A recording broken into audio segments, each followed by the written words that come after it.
What up, YouTube family? Listen, this is Jonathan Evans, and listen, I'm excited because today I'm talking about how to start off our year right. Let's get into it.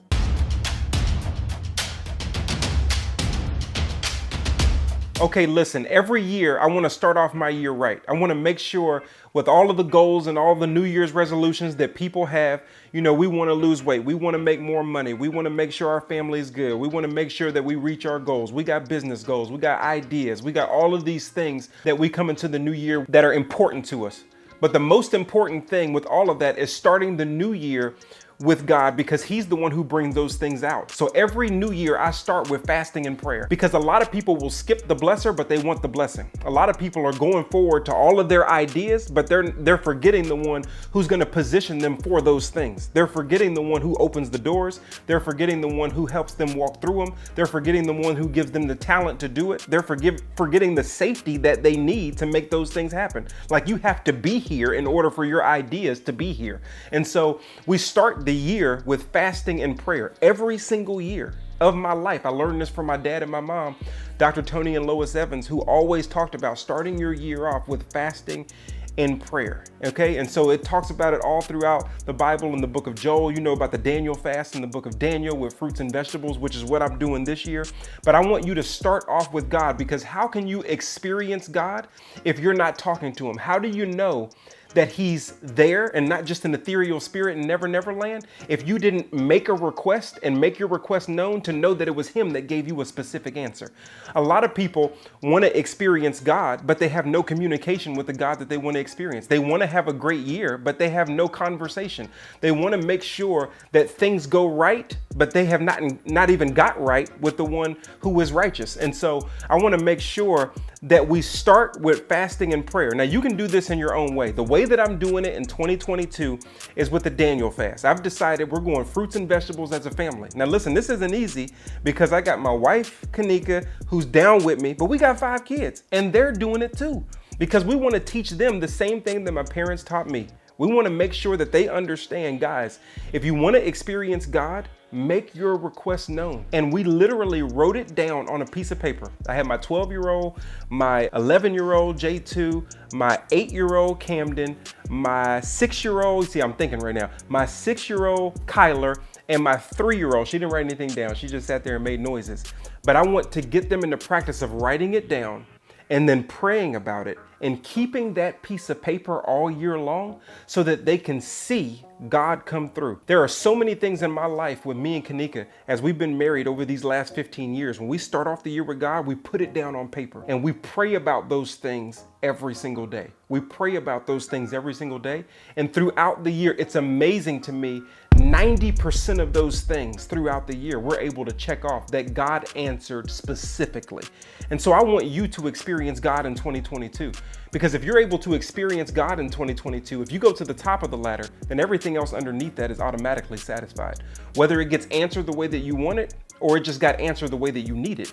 The fact is that it gets answered and you get to experience not an ethereal spirit in Never Land, but actually one who's in your time and your space, handling the details through his providence so that you can experience him. 1 John 5:14 just talks about if we pray according to his will, he hears us. John 15 talks about if you abide in him and his word abides in you, then ask whatever you will and it will be given to you. Those big promises, ask whatever you will.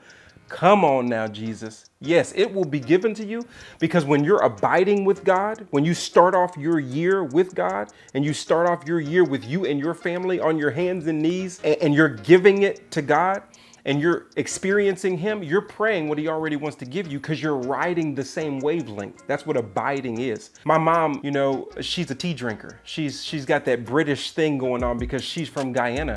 And so when she would drink tea, she would say you would have abiders and you would have dippers. Dippers go in and out on the tea. They go in and out because they're dipping, and then they got to put the tea bag on the spoon, and then you wrap it around, and then you try to draw the juice out so it falls in there. But she said she wasn't a dipper. That was too much work. She was an abider. She just dropped the tea bag in there, and the tea bag would influence the water. The water would get through the tea bag, and then it would become dark brown. You would not be able to separate the two just from abiding. It wasn't that it was a whole lot of work. It was just where she was positioned. She had positioned it in such a way where it would just happen based on its placement.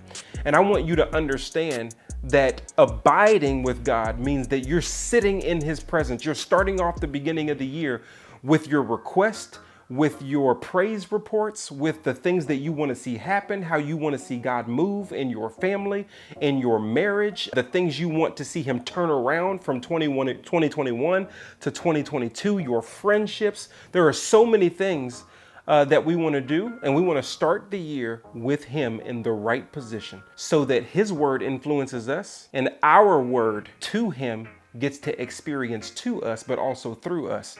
Now think about your prayers now. We don't want our prayers to be narcissistic prayers. A lot of times when we pray, we're trying to be Batman and have God be Robin. We want God to be the pedestal, and we just use him to stand on him so that we can get a little bit higher. No, the question is, how does what God is going to do for you have anything to do with what he's going to do through you? You see, when God blesses, he doesn't want to bless a cul-de-sac. He wants to bless a conduit. He doesn't want to bless someone where the buck stops with them. He wants to bless someone where the buck goes through them. He wants to know that his kingdom will advance. A lot of people don't experience God in their years and their New Year's resolutions and where they want to go and how they want to go forward because they're narcissists. They're praying prayers that where the buck stops with them and it doesn't go through them. How are you going to be a blessing in 2022? That's the question. How is what God is going to do to you end up being something that gets passed through you? God told Abraham in Genesis chapter 12, I'm going to bless you so that through you, all the nations of the earth will be blessed.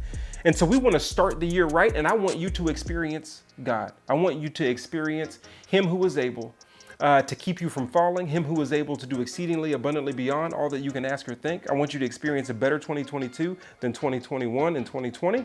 I want to make sure that you ultimately experience God. And the way that you experience him is you go to him.